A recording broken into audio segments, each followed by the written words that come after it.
Salam, Sanbonani, Molweni, Namaste, Vanakkam, and welcome to this Sunday's edition of the People's Voice, produced and presented by your host, Shabnam, Palesa, Mohamed, for Salaamedia, a humanitarian journalism portal and platform. We're broadcasting live from eThekwini, KZN, Durban, South Africa. Welcome to the show. Before I introduce our guests and our topics tonight, let's help you tune into a critical and robust conversation. So you can comment, ask our guests questions, and share your ideas. You can get connected in one of about 10 ways, but I'm going to suggest the primary two to you. You can watch via Salaamedia's Facebook page. So you go to your Facebook and you look for Salaamedia. And on the page itself, you will see the live video, which has just started actually. And you can share it as a watch party to your profile, to your groups, to your pages, etc. And so our audiences have access to the conversation. You can also watch via YouTube, Salaamedia's YouTube account, and Twitter as well. So a number of ways in which you can join us this evening. So we've got an interesting show lined up for you. In the first half of our show from 6 to 7 p.m., we're in conversation with Felicity Menge, who talks to us about her family's a campaign and appeal for Ivermectin to assist her father, who was in hospital and very sadly passed away. And from 6:30 to 7 p.m., we're talking to Fahrie Hassan about issues related to the vaccine, from GMO to mRNA, side effects, and of course, conflict of interest related to the medical science fraternity, particularly in South Africa. From 7 to 8 p.m., we're talking about parental alienation and the World Parental Alienation Conference that South Africa is hosting for the first time in April this year. Certainly not a conversation to miss out on. All right, so let's get straight into it. We're going to start with Felicity Menge. So let's welcome her into studio. Hello. Hello, Felicity. Welcome to the People's Voice. Thank you. It's a pleasure being here. Absolute honor to have you. So Felicity Menge is the daughter of Vincent Menge, who was in hospital. He was really ill with COVID-19. And of course, Felicity led the campaign to get him ivermectin treatment. And of course, our sincere condolences to you, Felicity, and to your family for the transition of your father to the next chapter of his life. Thank you. Thank you. Well, it's not a very easy conversation for us to be having, and certainly there may be points at which we're feeling quite emotional. And of course, that resonates with many families in South Africa who've lost people due to COVID-19 or who have transitioned as a result of COVID-19. When we know there is both preventative and treatment medicine available in the form of ivermectin. It's not a conspiracy theory by now. People know, you've been watching my shows and watching the content around the world that stands firmly on the side of ivermectin. There is treatment available, and of course our government and SAPRA are being stubborn about this treatment for other agendas, which we shall discuss in due course. But we want to talk to Felicity now about her family's experience with ivermectin and what they experience in trying to access this medicine. But let's start here, Felicity. Tell us about your dad. What kind of person was he? What did you love about him? He was a very happy-go-lucky person, an entrepreneur. His family, obviously, he was a father, he was a grandfather, and he was a great-grandfather. He didn't like conflict at all. Very happy-lucky. Everybody loved him, always had a smile on his face. And I think the one thing that that I would remember him for is that I'm very grateful is I am the person I am today because of him. You know, I'm quite a strong-willed person. I'm an entrepreneur. I stand up for things that I think is unjust. I'm independent. So he taught me a lot and he's made me the person. So although he's gone, one of the things I hold on to is that I'm grateful for how I turned out because of him. Absolutely, and may his soul rest in peace. He sounds like an amazing person who's left you with some beautiful memories. Felicity, Yes. can you tell us what happened when he got sick? Before we talk about his hospital experience, what was going on with him? He was tested positive for COVID. I wasn't aware when he was first tested. So him and his wife Lynn both had got tested for positive for COVID. I only was really told about it when he was admitted into hospital, and I was told about it it was the 31st of January, which was a Sunday. And then I was only told about it because he had trouble breathing. So before that, I'm not quite sure, what actually happened. His wife was fine. She didn't get it as bad as he got it, and he said he had picked it up from a trip to Knysna that he had done. Did he have any comorbidities, Felicity? Not really. I mean, he obviously was 75 years old. But the doctor that dealt with him in hospital said he was a healthy and fit 75-year-old. I think he had high blood pressure. I remember him taking high blood pressure tablets. I hadn't seen him in a while, obviously with COVID and everything. So I'm not quite sure, but I know that he did have high blood pressure and he was on blood pressure tablets. All right. And what was his hospital experience like? What do you remember? What can you share with us? I first had managed to get hold of him. He gave me a call. It was on the Monday, on the 1st of February. He gave me a call to tell me that he was obviously having problems breathing. I asked him about his saturation levels, which he said was 95, which I thought was still fine. He was battling a bit with his blood pressure, but he says that he was having issues on breathing. He couldn't walk very far. So at that stage, I had a chat with him, obviously, to do with our Ivermectin. Okay, I've always battled to say that. I'm so sorry. So I had a chat with him about that and started explaining it to him. The next time I had a conversation with him was on Tuesday afternoon, and he said that the physiotherapist had been in to give him physio, but she had worked him too hard. That is, his tongue was actually blue, and the doctor had reprimanded the physiotherapist because she didn't even want him to, be able to walk to the toilet. So that caused a bit of problems. And then he phoned me, I think it was at about 2:45, and told me that he was like really battling to breathe and his saturation levels were quite low. I, at that stage, asked him if the doctor had been to see him, and he said no. I asked him, do you want me to phone the doctor to get the doctor to come and see you? And he said, yes, please.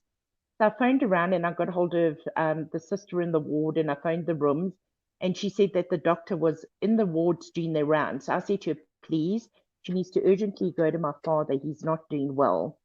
I spoke to him, I think, it must have been maybe 15 or 20 minutes later. I gave him a call to see if the doctor had been there.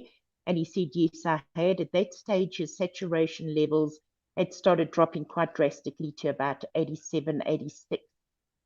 I asked him if they had increased his oxygen, and he said no. Now, that was a concern to me because obviously if your saturation levels are dropping, you need to increase your oxygen levels. So they didn't increase his oxygen levels. I did something where I managed to organize some of the medication in Johannesburg, and I managed to get it down to Cape Town. The hospital All right, Felicity, found out about can I ask you before we get into the ivermectin side of the story, how did you learn about ivermectin? Where did you hear about it? Where did this information come to you from? A friend told me. I mean, her boyfriend, or sorry, her ex-hubby, who she's still very good friends with, is deals with the chemist, and he deals with medication. So she was the first one they told me about it, and then I started investigating and started doing research on it, and started going onto the Facebook pages to find out about it.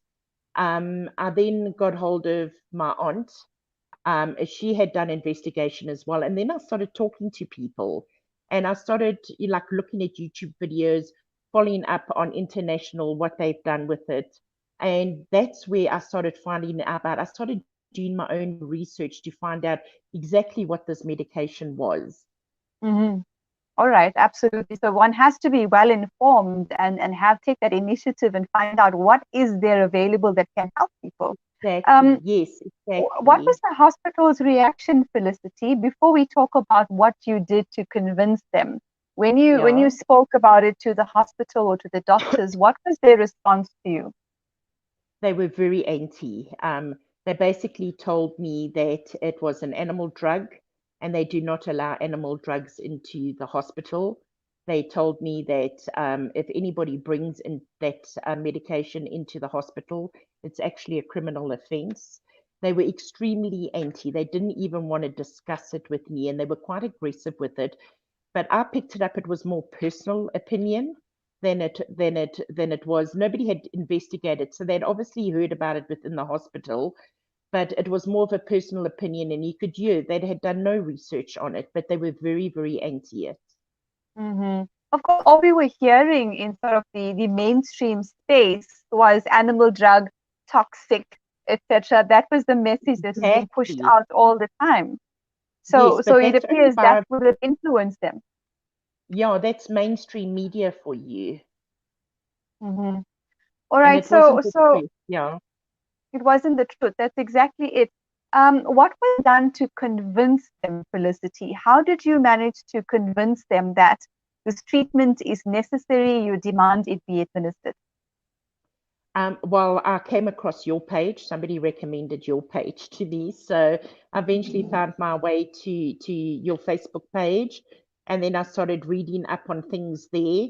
And then the person that helped me was Borend Ace from AfriForm. Once I had got the notion that the hospital was so anti it, that same day I had seen an advert that had come out that had stated the High Court had basically ruled that people had a right to it. So even Mm-hmm. though there was a legality where you had to fill in the Section 120, Section 21 form, even if it was bad or something like that, and the doctor felt that you could get the medication, you would fill in the Section 21 form, but they could start administering it to you immediately. And because the hospital refused completely blank, and I saw that and I knew AfriForm had been involved with it, I made a phone call to AfriForm and I managed to. It was sure. I'm telling you, it was God directing me because it was not difficult for me to get hold of Baron Ace, not at all. And I had a chat with him, and then he recommended that I speak to Billy Spies, which is the attorneys. I had a chat with them, and only when my father eventually went out of the ward and he landed up in ICU, and the correspondence from the hospital started showing their bias towards it, they then wrote a letter to the hospital to demand that he was given the medication. At the same time, there were a lot of people on Facebook that had heard my plea and they had gone onto the hospital webpage and had pleaded for my father to be able to get the medication. So with the legal document, as well as me emailing the hospital manager, I was requesting pleas, and I think it was very much that started getting pressure from on their Facebook page. And I also turned around and said that I was prepared to sign an indemnity form and that we had nothing to lose. At that stage, his body had started shutting down. He was on all kinds of machines and that. So I think that they realized that obviously from the people giving them pressure, the lawyers' letters, and that I presume that they realized he had no hope. And so they allowed me to do it. Which would have been too late anyway. I want to read some of the Absolutely. messages that Sahari members had posted on the hospital's Facebook page. You reached out to us on a Thursday night. Within 10 minutes, Sahari had launched a call to action. Here's some of the messages that people posted on their Facebook and Twitter. This man is on his deathbed. You have the power to return him safely to his family. Why are you withholding this drug from Mr. Menge? Is a Section 21 application too much work? That one from Saskia Langeveld. Dabong Mtembu said, clearly you are hell-bent on seeing people die rather than keep stock of ivermectin and giving it to COVID patients. We are watching what is going to happen to Mr. Menge. He deserves to live. His family want to spend a few years with him. We will hold you accountable if he dies. Panzi, which means down with. Dear Netcare, we hear that Mr. Menge's hospital is deteriorating. He cannot wait for your attorney's approval. Your bureaucratic red tape is going to cause that. It might be too late to save him. Please, we beg you to supply him with ivermectin as soon as possible. And that one from Chantal Hanekom. Thomas Chetty says, it's time we make our demands heard. Every hospital, clinic, pharmacy, chemist, and surgery must keep ivermectin. Pharmacies and chemists sell it over the counter to the public. SAPRA's aim is to make money over people's lives, thus exploiting the poorest of the poor. Vicky Potts Nicholson, that's the last one I'll read, but there were, I think, maybe about 100 messages that were sent through. After reading all that's happening, I don't put any of my trust in hospitals, she said. Now will be your chance to be in the news. Get your hospitals empty and get this virus under control. One more, Shahida Dolly. Netcare, you have no right to deny Mr. Menge ivermectin. This is the very reason COVID-19 positive people with complications don't want to be hospitalized. And of course, I sent an email to the pharmacy manager, etc., etc. And you were keeping us updated as to what was happening, which was so difficult for you as well, Felicity. But we appreciated that because we all felt like we were in there with you in this campaign that you were in. And then you got an email from the hospital manager. We continued posting. You'd organized the ivermectin. And then a doctor reached out to say, congratulations, I can see from the frantic action at Netcare, you have them in a knot. But we wanted to save his life. You know, that's what we wanted. And of course, thankfully, you had access to social media. But there are millions of South Africans who don't have access to social media, who don't know about Fahrie, who don't have data even to approach the internet. And so therefore, this fight for ivermectin to be rolled out to our masses is so important. Some messages here for us, Felicity. Benedicta Bergman says, thank you for your courage, Felicity. Karen van Pletzen says, their delays cost lives. Verishka Soma Memdat, Fahrie will win for the people. Kashifa Pande says, it's horrendous and compare this to the double standards that started the vaccine program, which is not even fully registered as per the Sunday Independent article. Of course, SAPRA board members definitely speaking out against the illegalities in the vaccine debacle. Sally Ann Bayless says, and even with access to social media, it was still too late. That's right, because he was just denied his rights, Felicity. How do you feel about what happened at that stage where you had to now convince them, you had to sign this indemnity form? And of course, I'd had a look at the form, and part of it was withdraw all of your comments or the civil society's comments from the Facebook page. You know what? It's taken me, I think it's been like 2 weeks since he passed. And in first, I sort of like went through the motions and I dived myself into work and thought, okay, well, I've done the best I can. I've done the best I can.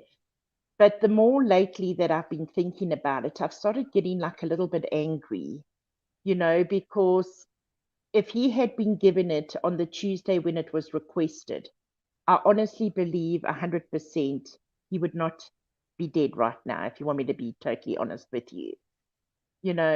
So I'm angry at the hospital. I'm angry, especially at the pharmacist manager. I'm angry that at the government for the delays that they're doing. Yes, they're saying now that they're going to get importers to import it, but that's still going to take another 2 weeks.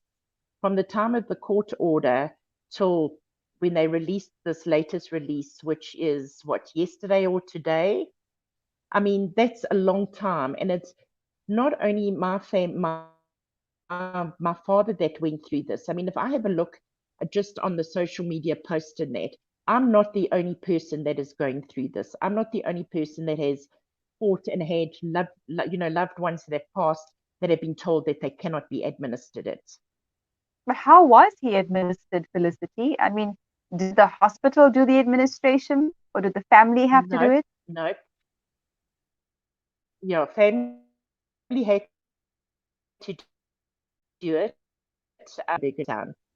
So she had to do it, and what she did was take the medications and then mix it with water, and then we had to like squirt it up his bum to try and give it to him, because he was obviously at that stage on a dialysis machine. He had a ventilator, so he had feeding tubes. There was no other way that we could get it to him. So that was the way that we had to administer it. You know, it's so painful listening to you Yeah, speak about this and painful. think about what your family went through. As Zaytun Mazia says, sincerest condolences, Felicity, on the transition of your dad. Lynn Smith, so sorry for your loss. Karen van Vletzen, what about the 129 million rand worth that they confiscated? No one has any idea where that is. And on top of that, we know that our compound... Carry on, sorry. No, you were saying, Felicity? My train of thought went, but I was going to be a little bit sarcastic and say, where you'll find the illegal cigarettes and alcohol, you probably find that medication. Right. And of course, there's compound pharmacies that can make the ivermectin and help save people's lives. But of course, SAPRA wants to depend on importing the medication instead. There's less money to be made if the compound pharmacies assist us as opposed to importing it, isn't there? So all sorts of issues there. Correct. So Felicity, you're very, very clear that there was very little to no. Was there any impact at all when the ivermectin was administered to him? They did. In the beginning, obviously, his saturation levels went up. He started improving. But because he had organ failure and his heart and his kidneys, at the end of the day, that was the complications we were fighting. So we weren't fighting the virus at the end, we were fighting the organs. I mean, I even made a suggestion that should I go and start looking for kidney transplants, so eventually his heart just stopped, and his last couple of days, they were fighting to keep his blood pressure under control because of the heart. So eventually his heart just stopped, went slower and slower and slower. So it wasn't the virus that killed him, it was the organ failure. Marina Muehlberg-Smith says, what a disgrace. Netcare wanted Felicity to clean up the negativity in regards to their denial of a possible life-saving drug. Shame on them. Benedicta Bergman says, compounding pharmacies are making ivermectin up. That is the way to go. So we're quite clear, or you are quite clear, Felicity, as the person closest to the situation in this debacle over ivermectin, that if ivermectin was administered early, that your father, Vincent Menge, could have been alive today. You're clear on that. Is there any doubt in your mind? Absolutely not. I've actually even got a family member at the moment that has COVID. She suffers from asthma. She suffers from all kinds of things. She was feeling very bad. She's taken her second dose of ivermectin today, and she's 100% better. Her saturation levels are up. The cough is not as bad. So, and I've gone in and I've investigated trials that have taken place since last year, May already, and I've spoken to people that their parents and their family members and friends and that I've had it and have been tested and were bad and have taken it and they fine. There's enough proof and enough trials out in the world all over that's mentioned everywhere with top renowned scientists that this medication does work. Absolutely. It's safe, it's effective, and it's cost effective as well. It's cheap. Rana Tirza Naidu says, thank you, brave lady, for speaking out. Thank you also for doing the research and first understanding what ivermectin can do. I'm so sorry for your loss. Felicity, I've seen you since then become an activist. I'm seeing you advocating online, making your voice heard. And it's a beautiful thing to watch that you've taken this horrible experience and turned it into an opportunity to become an activist for ivermectin and for the right to life and the right to health. Talk to us about this journey. Absolutely. Well, I just see the people, the pain. I know the pain that my family went through. I mean, the last words that I spoke to my father when he was in ICU just before they put him on his ventilator, and his last words were to me, help me. So my first drive was to do that. And then when I started reading what everybody else was going through and the fight in that, I thought, no, and I can't allow, I'm not the type of person that can be indifferent. And if I can somehow help somebody to be able to save somebody's life, I'm going to stand up and do it no matter what. So that's one of the traits that I got from my father. So that's what I'm very grateful for. But yes, I have. Yes. I've even been onto the political pages, onto the DA's webpage and that, and Facebook page, and every time there's some issue that's been said about the vaccine or any comments on SABC or ENC and any of them, I'm there turning around, even carte blanche. I even gave carte blanche a bit of a hard time on their Facebook page. Yeah. Well, it's perfectly understandable. What happened you went to the Facebook page of DA supporters, I believe it was, and there was quite a rude response on that particular page. What can you share about that? Oh, that was absolutely terrible. I mean, I've been a DA supporter for many of my years, and whenever they wanted to be coming up to elections, I'd get a phone call, do you want to donate money and everything? Now, this happened in the Western Cape. My father died in a hospital in the Western Cape. They didn't have enough oxygen and completely refused, and even though our court order was there, I was blatantly told they don't care about the court order. And even when they said there's no legal meds in South Africa, I even told them about the compound pharmacies, which they, as pharmacists and doctors and that, are all aware of it. They know about compound pharmacy. So I went on and I wanted to know to the DA, how come they were not helping people get this medication, and why in the Western Cape you weren't allowed it? In their hospitals, people were dying. Why wouldn't they say anything? I didn't see one social media post, nothing from Mr. John S. Absolutely nothing was ever mentioned. But every day we read of stats of people dying, and most of these were happening that I saw, and especially my experience in a Western Cape hospital. I was basically told, and although that the group says DA, it's not an official DA, the councillors of DA are on that webpage. They use it to post cleaning up and posting what they're doing and the court cases and everything. And I went and I wanted to ask why. Sure, the comments I got was they are not a national government. I must take my complaint to the national government. I was told that if there was any Ivermectin to be given, it had to be done with a Section 21. I was even told by a woman that said, tick tock, your time's running out, you idiot, go speak to the ANC.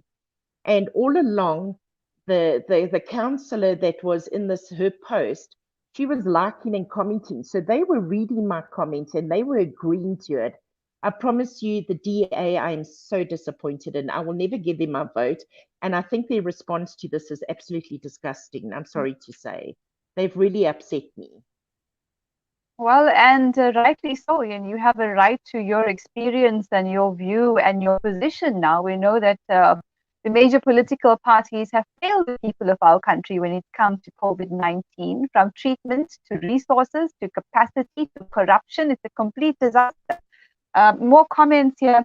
Benedicta Bergman says, through you, your dad will be the catalyst to bring ivermectin to the people of South Africa. We will remember him as a hero. Thank you, Benedicta, for that comment.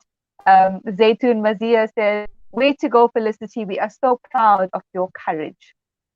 Thank you. And then Karen Fletson says, it's no different to the trials which saw 2,400 milligrams of hydroxychloroquine administered late to patients who were already in ICU. They were designed to fail.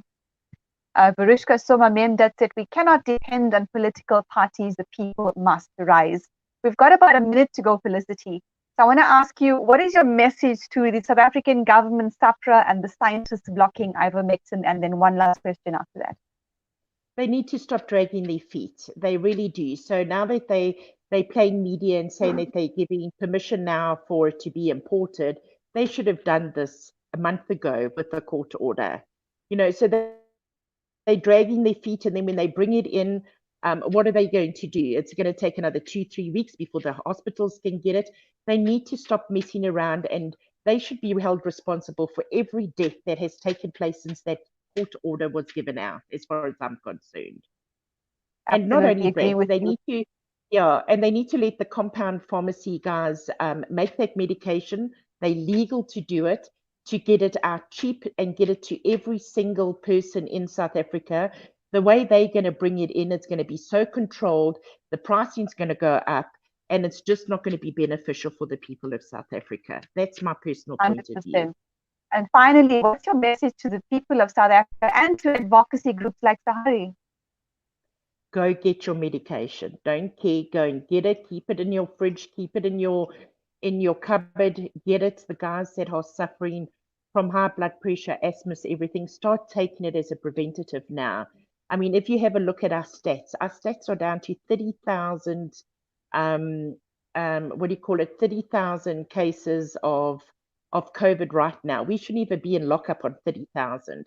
And the reason it's come so down, I mean, the beginning of February, it was 93,000, it's 30,000. And that's because the people are taking the medication and they're medicating themselves. And as far as I'm concerned, carry on and getting it and keep doing it. Well, we at Fahrie will continue advocating for ivermectin and the right to health and life. Tesna asks, I'm sorry about your experience, Felicity. I recall us all praying and hoping that he will be fine. All politicians are the same. Lynn Smith, I agree, they must be held accountable. Leonora now sending love and hugs, Felicity, to you. I had the most wonderful out-of-the-blue conversation with an elderly lady. She told me her church is providing the elderly community with ivermectin as prophylaxis free of charge, and of course to whoever needs it. Fantastic. Benedicta Bergman, doctors in all hospitals should be doing their research on flccc.net. That's the website, so that they inform themselves before it arrives. Thank you very much, Felicity Menge, for joining us today on The People's Voice and for being a voice for the people. Thank you. Thank you. And also, I'd just like to say, every single person that was invested in helping me to be able to get my father that medication, I'm forever grateful. Thank you. And we must keep doing it to everybody else that needs it. Absolutely agree with you. Thank you very much, Felicity Menge, for joining us today on The People's Voice. And in the next part of our show today, we're going to be in conversation with Fahrie Hassan. He is an activist as well as a molecular biologist, worked for 20 years in research at UCT Medical School and Red Cross Hospital. Fahrie has played an important role in the drafting of the South African GMO Labeling Act, opposing regulations that are harmful to mankind. Let's welcome him into studio. As we read another comment, Zaytun Mazia says we have to intensify our fight for ivermectin to be freely available at all public and private healthcare facilities at no cost to the people. Fahrie Hassan, Assalamu alaikum and welcome to People's Voice. Wa alaikum salam wa rahmatullahi wa barakatuh, and thank you for welcoming me back and to the listeners as well. It's an absolute pleasure. You know, the time flies so quickly when we chat. In our last interview, we covered virus isolation in relation to Koch's postulate, fatal flaws in PCR testing, fraudulent stats driving this wealth reset. Today, we're going to talk about GMO in vaccines, issues with mRNA, vax effects, I won't call them side effects anymore, they're effects, and conflict of interest issues. So let's get straight into it, Fahrie. Shabnam, I just want to salute Felicity, and I just want to say my heart goes out to her and her family, and may God put solace in her heart and family. Ameen, ameen. So let's start here. Sally Ann Bayless says, thank you, Shabnam, for bringing Felicity onto the show, giving her a voice. Absolutely. The African Center for Biodiversity, Fahrie, demanded that biotech companies assume liability for any adverse impact of a GMO-related activity on human health and the environment. This demand, as you know, was later incorporated into the GMO Act as part of the 2006 amendment. But laws allowing GMO in vaccines have been passed during COVID-19 lockdown without public participation. Why is this dangerous? You know, this is such a sad day in the history of South African law that I hang my head in shame, you know, at the leadership that we have. You know, I was personally involved, as you in the introduction, as you said, with the GMO Labeling Act. And between myself, I was working for the group called South African Freeze Alliance in Genetic Engineering. And our objective was to lobby government in order to ensure that the public was protected from GMOs, so the government was actually looking at 5%, and we were looking at less than 1%, but we managed to get the government to agree to 1% GMO in food products. And of course, according to the GMO Act of 1977, only three products was actually allowed to be commercially sold in South Africa and marketed, and that was maize, soya bean, and cotton, right? And today, because of that legislation, 87% of all maize products, 87% of all maize, in fact, in the country is GMO, genetically modified. I mean, that's quite shocking. And 92% of all soybean products are in the country are genetically engineered, and 100% of cotton in the country is genetically engineered. Now, why is this so important? Is because what the public is not being told is that, unlike traditional attenuated vaccine, classical vaccinology, where you actually attenuate a virus, you take a wild type virus out of the natural virus and you attenuate it, inactivate it in a sense. What the public is not being told that the DNA vaccines and the mRNA vaccines are anything but classical vaccines or attenuated vaccines. These are genetically engineered, synthetically engineered in a lab, basically, right? A spike protein, the sequence for the spike protein is spliced into a chimpanzee, genetically engineered chimpanzee vector, adenovirus vector, and this is then packaged and this is injected. The public is totally misinformed about what these vaccines are. And besides, we don't even know what these vaccines are, because for those who may not know, the African Center for Biosafety, I think you mentioned earlier, Miriam Mayet, they did a PIA a request, access to information request in last year, for the South African government to divulge what is the protocol, what is in the vaccines, what's the protocol, etc. I kid you not, people, please listen to this, because we are totally being sold down the tube. In fact, the response that came back was that actually what's in the vaccine is protected by confidential business information. In other words, intellectual property rights that is sanctioned by the World Trade Organization under the TRIPS regime. This is what we have. We don't even know what we are being injected with. By the way, for those who don't know, the J&J, the Johnson & Johnson vaccine, is a DNA vaccine, and it's exactly what I've just described, like the AstraZeneca one that we were supposed to have that failed. The Pfizer and Moderna, these are mRNA vaccines. Now, how does this affect us? In June last year, the government, without consultation, without any oversight, any public oversight, removed article, or at least regulation 9, right? Now, why is this so important? Regulation 9 stated that if any GMO is introduced into the country, genetically modified organism is introduced in the country, the government must announce it in an ad, in a paper or in media, etc. They must announce it so that the public have a right to object. And then there's a process. The registrar will then advertise this. The public will then the registrar will then have a public meeting where the proponents and opponents will come together and debate and discuss, and then lodge the objection based on that. And by law, the government will have to listen to this. This law was totally removed, by the way, from the legislation, without any government, without any public oversight.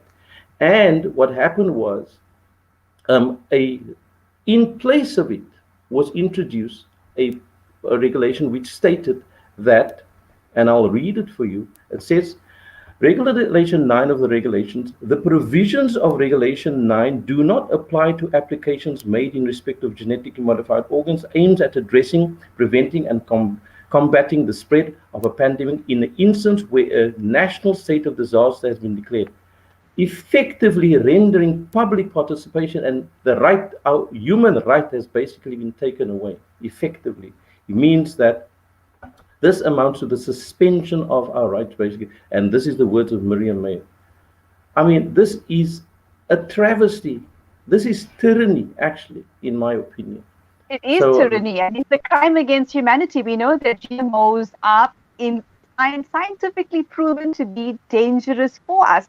Despite that, there's a constant battle with the South African government, in collusion with its handlers, to allow the South African population to be poisoned with GMO products, driving up illnesses such as cancer. We're going to take a couple of comments now. If I may just add before you take the comments, there's one particular very important that the public need to know, and this is the Bill of Rights. The Bill of Rights supersedes the Constitution, and as a signatory to the United Nations, the UNESCO Statement on Bioethics and Human Rights states that in Article 6, Section 1, that anyone, when a medical experimentation is being performed on you, any medical experiment, then there must be prior, free, and informed consent of the person concerned. And this is the most important here, and I think you alluded to it, is there must be adequate information supplied to the recipient, meaning the recipient must have all information supplied to it. And under this regime so far that we explained, the government has failed to provide. I've got a feeling that the people listening to this program don't even know that this is genetically engineered vaccines. Of course, and it's a violation of the Nuremberg Code as well. Benedicte Bergman says, so happy to see Mr. Hassan back. Karen van Pletsen, Mexico has just chased all GMO maize out. We should do the same. Zaytun Mazia, very shocking statistics. Karen van Pletsen, South Africans are not being given the opportunity to make informed consent. We are given no information, just PowerPoint summaries. How can the ingredients be protected information? How can you make informed consent if you don't know what the ingredients are and what the impact is on your health? Estelle Mansfield says, what's going on right now is nothing but criminal. Yasmin Khan says, gosh, they're operating like the mafia. Sadiq Khairuddin says, yes, it is tyranny. Karen van Pletsen, oh my God, state of emergency equals suspension of human rights. Zaytun Mazia, this is so interesting, Fahrie Hassan. Thank you, Shabnam, for having this discussion. We're so ignorant, and the deception is so great. Kashifa Pandey, it's been strategic all along. Marina Muhlberg-Smith, this is so scary in caps. Kashifa Pandey, people are sadly not aware of this. Been trying to bring awareness, but people are so fooled by the propaganda. No wonder Yasmin Khan, no wonder they keep the lockdown going. It's to keep us oblivious of what's actually happening. Barishka Soma Memdat, when violation becomes a norm, then disobedience becomes duty. In other words, when injustice in law resistance becomes duty. Jethro Lefebvre says, we've already seen our first cases of anaphylactic reactions, of course. Very interesting times in South Africa, and it's going to require the people to rise up. Fahrie, we've got 4 questions for you today. We're one down with 20 minutes to go. Certainly a fascinating conversation, and one that South Africans need access to. So if you're watching, please make sure you're sharing this video to your profile groups and pages. Let's talk about the next question, Fahrie, in the context of pharmaceutical fraud, corruption, and harm, which we know is a reality. They've been sued for millions and billions all around the world. And their most recent threat to take over the assets of countries like Argentina and Brazil in exchange for vaccines. Pfizer has said to Argentina and Brazil, you want our vaccines? You must put down as security your military bases, your embassies, your reserve banks, etc., etc. Change your laws. We'll accept no liability for negligence, fraud, or recklessness. We can basically do whatever we want. This is now what we call the medical military industrial complex. Professor Dolores Cahill, I'm sure you're quite familiar with her, and she's of course being painted as a conspiracy theorist, and she's not. She's a world-renowned immunologist who says vaccines have their place and they can be safe. However, studies show that animal and human subjects that were given a type of influenza vaccine later reacted badly when they encountered coronavirus in the wild. The reaction Indeed. caused a cytokine storm that either killed the subject or made the subject very ill. The reaction between different types of vaccinated and wild viruses is called viral interference. Fahrie, talk to us about the dangers of mRNA, for example, pathogenic priming, and why are they being ignored? You know, it's again, I call it the colossal failure of the medical fraternity, and probably we have seen one of the greatest scientific frauds in the history of mankind. You know, I don't know, you've mentioned so many things there that I don't know how to structure this, because you've mentioned you know, the pathogenic priming, you've mentioned, which is also basically known as antibody dependent enhancement and so on, and I'll explain that. And of course, you also mentioned about the fraud. So if you will allow me, I'll come to the, and please allow me if I don't remember, but I want to look, people, let me say one thing. I am not an anti-vaxxer. I believe there's a place for vaccines in the regime of treatment. You know, anything that can save lives, this is my position, right? So I'm not an anti-vaxxer, but I'm against vaccines that, or alleged vaccines that is being foisted on our humanity and people without them having any idea what is in it. This is my problem. You know, I don't have any problem people taking the vaccines, but at least inform the people. Now, let's come to this issue of corruption and fraud. Are people aware that this government, our government, and governments around the world, but I mean, seeing that we're in South Africa, AstraZeneca, Johnson & Johnson, these are the front runners that, well, were the front runners, and Johnson & Johnson being the one that's being administered. Pfizer, of course, is being considered now, and Sputnik 5, the Russian one as well. And Moderna, of course, is the other mRNA vaccine. Now, are people aware that AstraZeneca, in 2003, they marketed a drug called Seroquel against ostensibly treating schizophrenia and bipolar disorders. And the end result was that about 40,000 lawsuits ensued, because the end result was that to the tune of $1 billion they had to pay out, because the end result of the Seroquel was actually heart cardiovascular effects, type 2 diabetes, and kidney failure, which resulted in several deaths and so on. I can go on. There was Zolax, Prodac, Nexium, Crestor, and all these. There's so many lawsuits that's against AstraZeneca and demonstrating the evil of these companies. You know, Pfizer, the other vaccine that is now being considered, right? They had $4 billion worth of lawsuits against them because of number one, healthcare offenses, also marketing drugs that was killing people and maiming people. Johnson & Johnson had in 1992, now Johnson had produced Tylenol, right, capsules, which was laced with potassium cyanide knowingly. They kept this from the public, right? They, in 2019, last year, 333,000 bottles of Johnson & Johnson baby powder, the talc powder, was found to contain asbestos, a known carcinogen, kept away from the public and didn't inform the authorities. This is the companies that our government is dealing with, right? These are the, at this moment in time, Johnson & Johnson has got 50,000 different lawsuits against them, right? So I don't need to go further than that. You mentioned about what is happening in Brazil and Argentina. I want the public to listen very carefully, because these are the people that our government is planning on doing business with, right? Now, Johnson & Johnson is Pfizer is at this moment in time doing something like business with about 100 countries in the world. But we're going to focus on the clip that I've seen and the results that I've investigated from what's happening in the South America. And Mexico, Dominican Republic, Costa Rica, Panama, etc. These are all countries that have made deals. Then there was also deals that was made with Argentina and Brazil. But the Argentinian is, typically tells you what the Pfizer company is. if that description of the Pfizer company that I told about the evil of the ways doesn't convince you, then this should convince you. In order to sell and to give the vaccine to Argentina, Pfizer made some demands.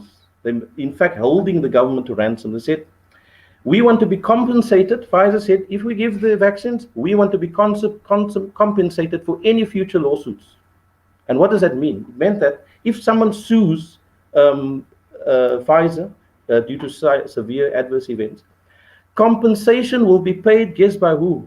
Not by Pfizer, but the Argentinian government must accept liability for Pfizer's wrongdoing, right? Despite this, because the Argentinian government is in need of to save the people, so to speak, Argentina agreed and changed, and by the way, passed a law which included that Pfizer at least pay for negligence. This is they accepted liability, but they'll pay for negligence. Pfizer even objected to this and refused to pay for its own mistakes. Pfizer demanded that Argentina buy international insurance in case of future lawsuits against the company. Guess what? Argentina even agreed to this. Pfizer didn't stop there. They said, no, that's not good enough. They said, we demand more. We want you to turn over all your sovereign assets as collateral, all your overseas and so on, bank deposits and so on, bank reserves from that you have in international countries. We want that. All your military bases we want. We want all your embassy building as collateral.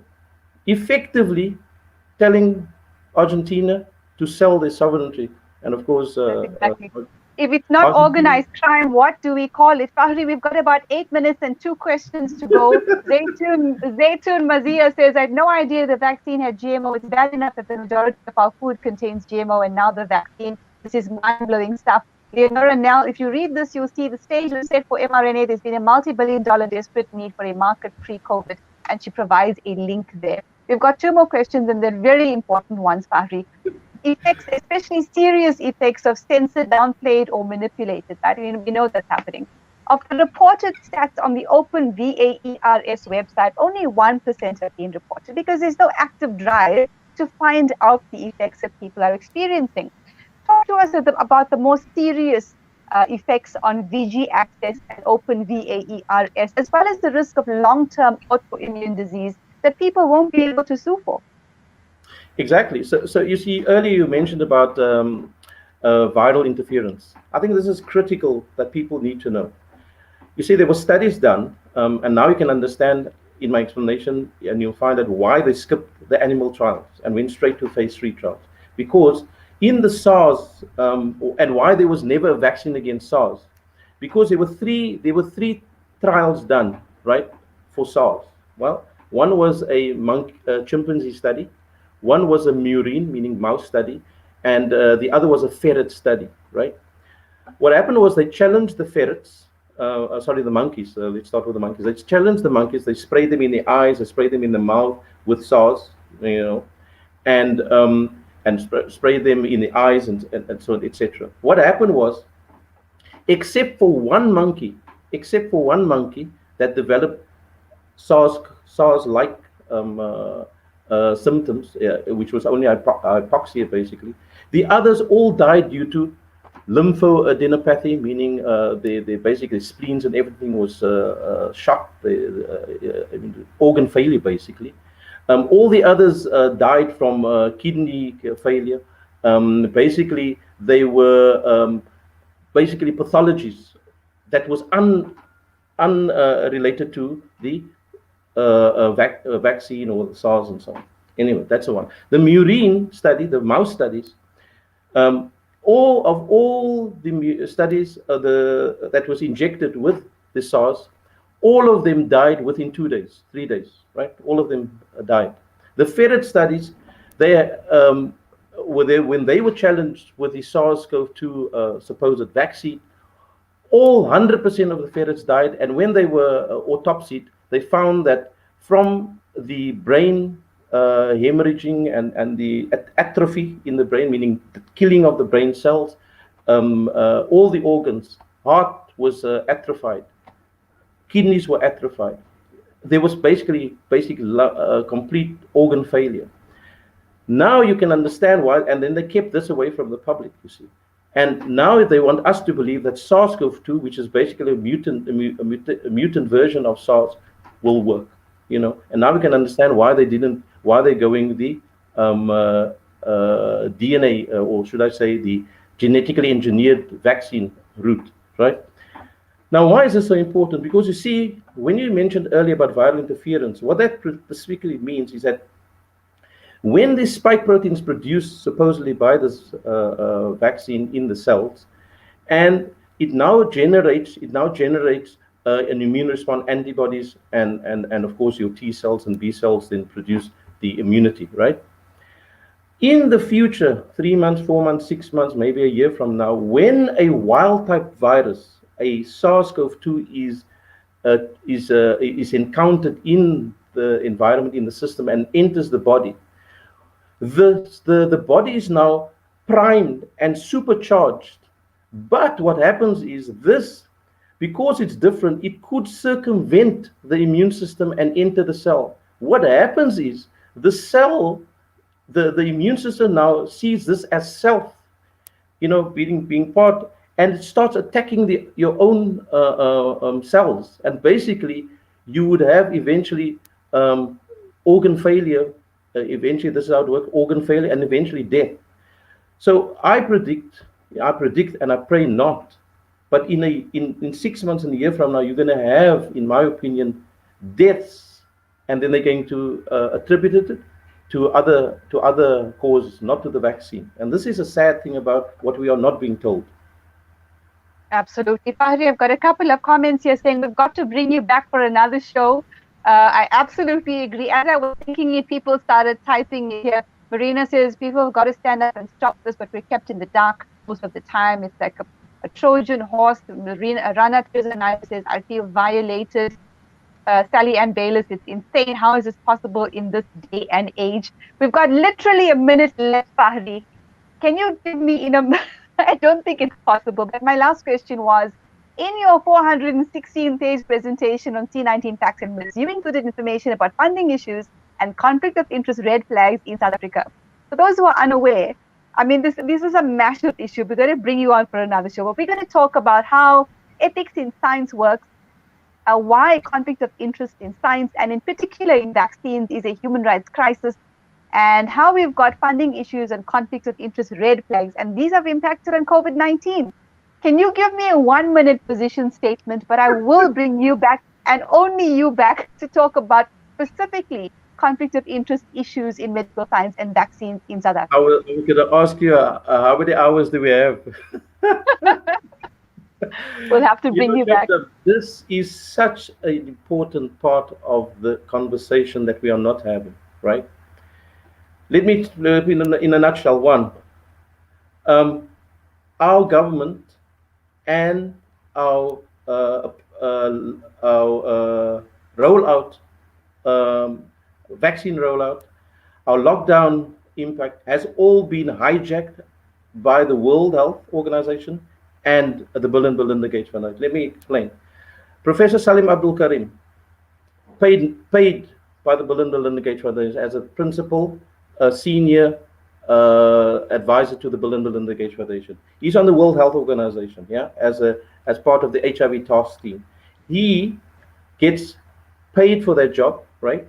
And the World Health Organization is funded to the tune of 30%, taking into account the Bill and Melinda Gates Foundation and Gavi together comprises the majority funding for the World Health Organization.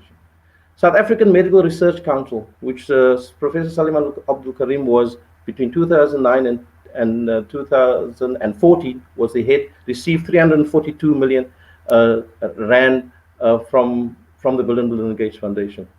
The vaccine rollout team, right? The vaccine rollout team, Helen Rees, Glenda Gray, sorry, not Glenda Gray, that she was on the Watson. The vaccine rollout team, Professor Barry Schwab, is a World Health Organization advisor. Helen Rees is an advisor to the CEPI and Gavi, which is funded by the Bill and Melinda Gates Foundation. There is so much conflict. Now you can understand why SAPRA never okayed the Ivermectin. The reason being they're all vaccinologists. They're all pushing the vaccine agenda. And that is why ivermectin will never see the light of day in this country, because they've Well, got... we have to continue pushing, Fahrie Hassan, but we're going to bring you back during the course of this week only on the topic of conflict of interest in South African medical science, in particular on the vaccine issue. Fahrie Hassan, thank you so much for being with us on The People's Voice and for being a voice of the people. Thank you very much, and good day, and assalamu alaikum wa rahmatullahi wa barakatuh. Wa alaikum assalam. All right, in the second half of the show, we're talking about parental alienation. It's a form of abuse, it's a form of domestic violence, and South Africa will be hosting the very first World Parental Alienation Conference in April this year. Move on to the next link. This one will end. Look for the next link on the Salaamedia page and tune into this critical conversation to find out how parental alienation is destroying children, parents, families, and South African society. Don't go anywhere. We'll be right back.